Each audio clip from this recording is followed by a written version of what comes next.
Good afternoon. Welcome to the Midday Mull for Thursday, the 3rd of November. With Robert Murray McShane, we have the two passages today are some of the Psalms of Ascents, up to Psalm 129, and we read Hosea chapter 9, and there's this stark contrast between them, because Hosea is speaking God's judgment on Israel, and he says, their treasures of silver will be taken over by briars, and thorns will overrun their tents. The days of punishment are coming. The days of reckoning are at hand. Let Israel know this. And he's warning that there will be destruction. There will be all sorts of problems. Their children will die. It will be, people will be left childless. There's this terrible judgment coming on them.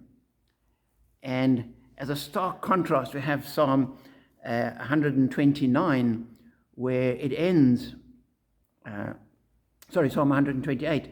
May the Lord bless you from Zion. May you see the prosperity of Jerusalem all the days of your life. May you live to see your children's children. Peace be on Israel. And so we have this desire for peace, this blessing of peace, so that God will be with you and you'll see your children's children. And Isaiah is saying your children are going to die. There's this stark contrast. And the key, in my opinion, is the beginning of Psalm 129, where the psalmist says, blessed are all who fear the Lord, who walk in obedience to him. They walk in obedience. And that was Hosea's complaint and Hosea's constant word to the Israelites. You're not listening to God. You're not doing what he says. You're ignoring him. You're listening to the surrounding nations. You're worshipping other gods. You're sacrificing your children in the fire to these other gods that are part of the nations that were driven out before you. It's your unfaithfulness that is bringing this judgment on you. And here we're saying, if you're faithful, if you obey God, then you will have this. The Lord will bless you. You'll live to see your children's children. You'll have this wonderful blessing of God. If you don't listen to him, judgment will come. And today the judgment isn't quite as stark, but it is still there. And God says, if we walk in his ways, he is willing to and desiring to and promising to bless us. If we walk in our own ways, or we listen to walk in the ways of the world, we mustn't expect that.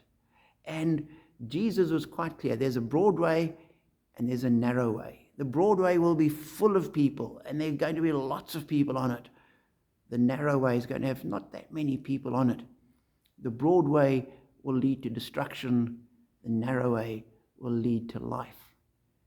And here we have Hosea speaking to people on the broad way of destruction, and the psalmist speaking to those on the narrow way of life.